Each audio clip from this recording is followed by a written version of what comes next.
मी भाऊ तोरसेकर. खरं बघितलं तर आंतरराष्ट्रीय राजकारणात असा माझा आवडता विषय नाही. मी ओझरतं त्याच्यावर वाचन करत असतो आणि त्यातले धागेदोरे शोधायचा प्रयत्न करत असतो.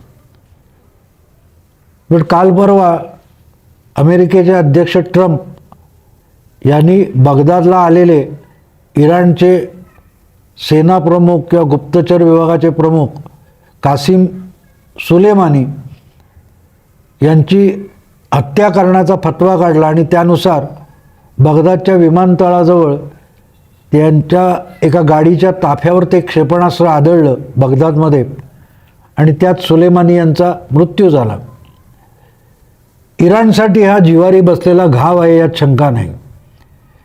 त्याची दोन मुख्य कारणं अशी आहेत की कासिम सुलेमानी ही तशी छोटी गोष्ट नाही किंवा सामान्य व्यक्ती नाही आहे.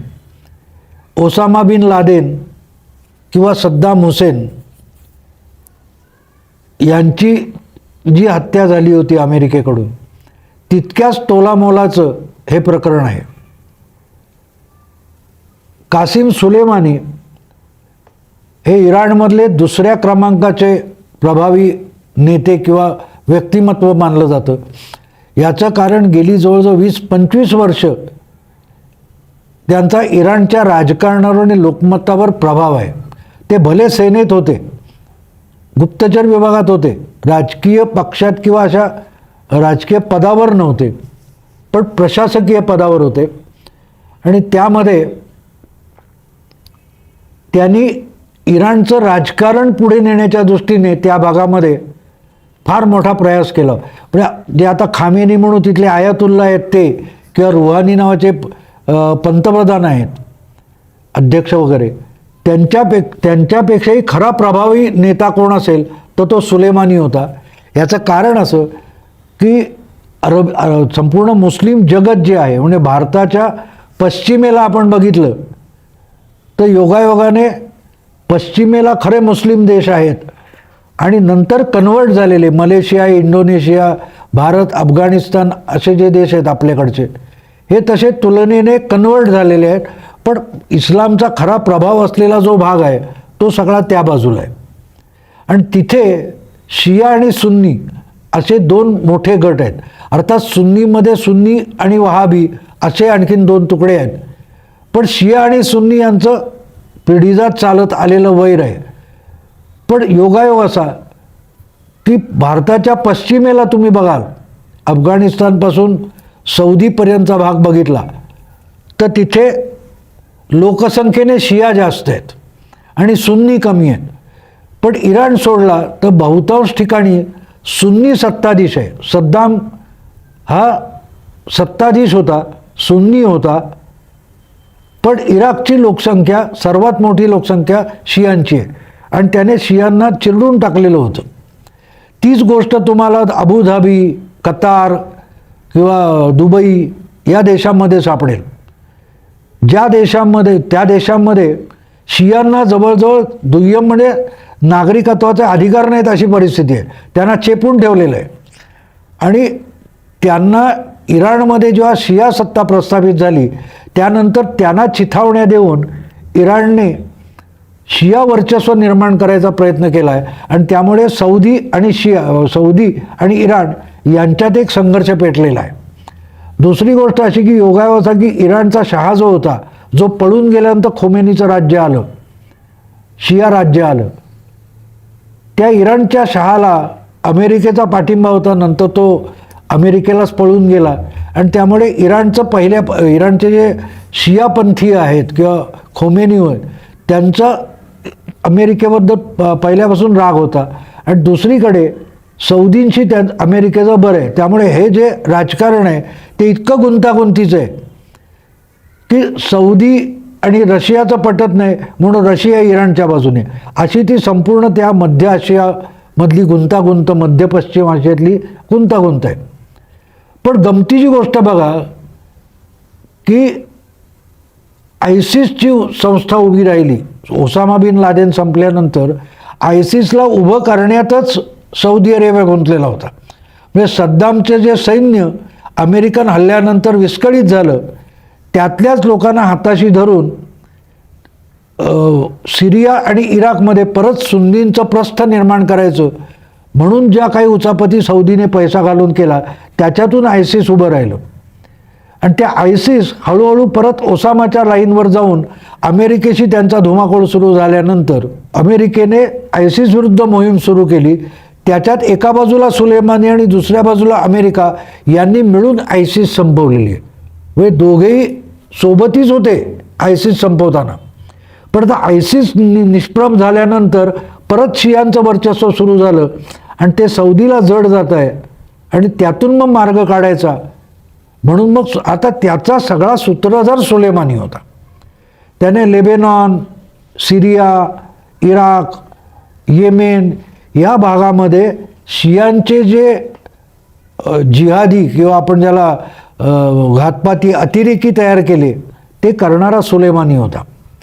ते सगळे लोक त्यांना पैसे पुरवण्यापासून, हत्यारं पुरवण्यापासून, त्यांची संघटना उभारण्यापर्यंतचं काम हे सुलेमानी करत होता. आणि म्हणून अमेरिकेचा सुलेमानीवर राग होता. त्याचं कारण ते होतं, शियांची सत्ता इराकमध्ये आणायची. आणि मग एकदा इराकमध्ये शियांची सत्ता आली की तो जो सिरियामध्ये असद आहे तो पण सुन्नी नाही आहे, तो शियांच्या जवळ जाणार आहे.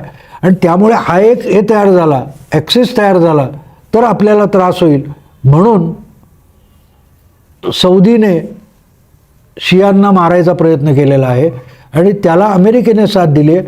आणि त्यातला जो सगळ्यात मोठा काटा होता तो सुलेमानी होता. कारण सुलेमानी इतका पाताळ यंत्री मेंदू असलेला नेता दुसरा इराणकडे नाही आहे.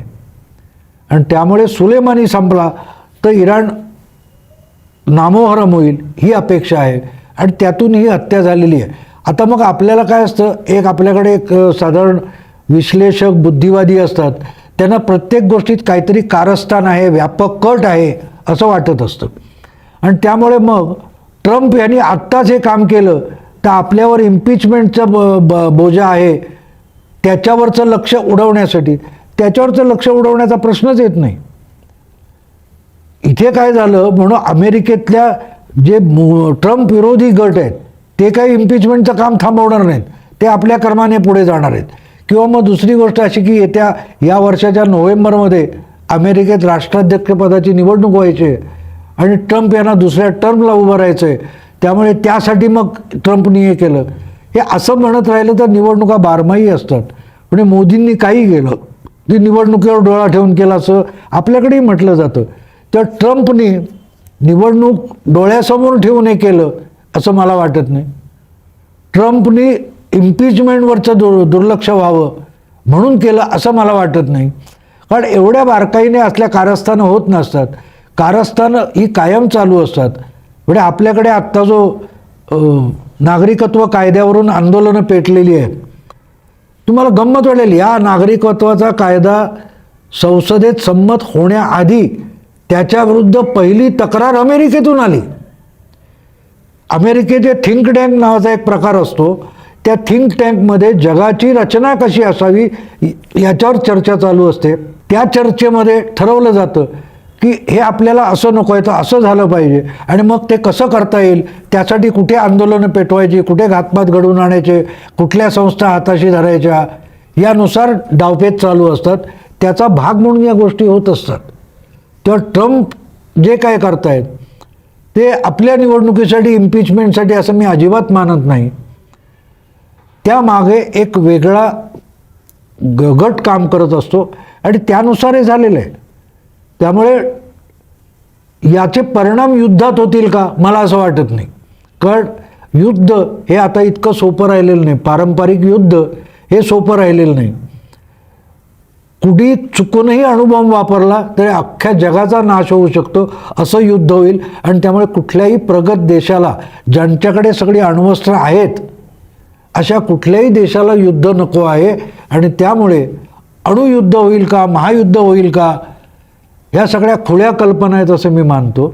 हा, छुटपुट गोष्टी होणार मोठ्या. आता काल त्या सगळ्या सुलेमानीच्या याच्यानंतर इराण गप्प बसणं शक्य नव्हतं. त्याला दाखवायला तरी होतं काहीतरी काय केलं म्हणून. आपल्याकडे तुम्हाला आठवत असेल की पठाणकोटचा हल्ला किंवा हे झाल्यानंतर त्याला उत्तर दिलं पाहिजे म्हणून मग त्याचा प्रतिक्रिया म्हणून सर्जिकल स्ट्राईक झाला. पुलवामाच्या घटनेनंतर बालाकोटचा हवाई हल्ला झाला. त्या उत्तर दिलं असं दाखवावं लागतं, पण युद्धापर्यंत जायचं नाही याची काळजी प्रत्येक सरकार घेतात. पाकिस्तानने चिडून आपल्यावर उलटा हल्ला केला नाही याचं कारण त्यालाही माहिती आहे तसं करायला गेल्या आपण आहेत तो संपून जाऊ. तर जागतिक नेते जेव्हा विचार करतात ते युद्ध टाळून काय करता येईल, आदळआपट करायची पण युद्धापर्यंत जायचं नाही, हे प्रत्येक जगातल्या मोठ्या राज्यकर्त्यांचं धोरण असतं. त्यामुळे यातून काय युद्ध होईल असं नाही आणि यामुळे ट्रम्प जिंकतील असं पण नाही. हां, पण या गोष्टी चालू राहतात. याचं कारण जगाची अर्थव्यवस्था त्याच्यावर चालत असते. अमेरिका किंवा प्रगत देश जे आहेत, जे युद्ध नको म्हणून सतत बोलत असतात, मानवाधिकार बोलत असतात, त्यांच्यामुळे जगात ह्या शांतता प्रयत्नाने जेवढी हिंसा होते तेवढी युद्धात सुद्धा होत नाही. उदाहरण म्हणून तुम्हाला सांगेन की जितका काळ श्रीलंकेमध्ये अतिरेक थांबवण्यासाठी ॲम्नेस्टी इंटरनॅशनलचे लोक मध्यस्थी करत होते, तितका काळ श्रीलंकेमध्ये रोज घातपात चालू होते आणि माणसं मरत होती. शेवटी श्रीलंकेने एक 8-10 वर्षापूर्वी या ॲम्नेस्टीवाल्यांना हाकून लावले आणि म्हणले शांतता वगैरे नको. त्यांनी एक वाघाला टिपून मारला आणि गेल्या 8 वर्षात श्रीलंकेतले घातपात आणि संपलेले आहेत. मध्ये एक चर्चमधली घटना घडली, ती सोडली तर श्रीलंकेमधला घातपात सगळा संपलेला आहे. का? तर शांततावादी लोकांना आता जागतिक मानवाधिकार, शांततावादी, ॲम्नेस्टी अशा संस्था आहेत, त्यांना श्रीलंकेत यायला सुद्धा बंदी आहे आणि श्रीलंकेत शांतता आली. तर जगात शांतता जर नांदवायची असेल तर पहिल्यांदा हे असले कॉन्स्पिरसी थिअरी मांडणारे असतात, व्यापक कटाच्या थिअऱ्या मांडतात, त्यांची तोंड बंद केली पाहिजेत. जगात शांतता नांदवणारे जर कमी केले तर शांतता आपोआप येईल. कारण खरंच जगात शांतता आली तर यांची पोटं भरणार नाहीत. तेव्हा ट्रम्प यांच्या नावावर काहीतरी खपवायची गरज नाही. ट्रम्पना निवडणूक लढवायची हे उघड आहे आणि ट्रम्प पडले तर रिपब्लिकन पक्षाला पुढची 10 वर्ष सत्तेत येता येणार नाही. त्यामुळे ट्रम्प निवडणूक लढवणार आणि त्याचा याच्याशी काडीमात्र संबंध नाही. ह्या वावड्या उडवल्या जातात, आपल्याकडे नेहमी अशा वावड्या उडवल्या जातात. आता पण कारण नसताना नागरिकत्व कायद्यावरून वावड्या उडवल्या आणि एवढं धुमाकूळ झालेला आहे. तेव्हा या सगळ्या गोष्टीकडे दुर्लक्ष करायचं आणि घटनाक्रम बघितला तर तुमच्या लक्षात येईल की आपण जी हाताची जी नखं असतात, डोक्यावरचे जे केस असतात, हे उपटून टाकत नाही. आपण ते कापून एका मर्यादेत ठेवतो, स्टाईल म्हणून ठेवतो. कोण लांब ठेवतो, कोण कमी ठेवतो, पण बेताल वाढू देत नाही. नखं पण बेताल वाढू देत नाही, पण ती उपटून पण टाकू शकत नाही. कारण त्या शरीराचा भाग म्हणून नखांचा काही उपयोग आहे, केसांचा काही उपयोग आहे. तसंच जगात हे जे सगळे उचापतखोरी असते त्याच्यावर नियंत्रण ठेवण्याच्या दृष्टीने जगातले मोठे नेते असतात, ते आपापल्या पद्धतीने निर्णय घेत असतात. आपल्याला तो आवडो न आवडो, पण त्याची आवश्यकता आहे असं मला वाटतं.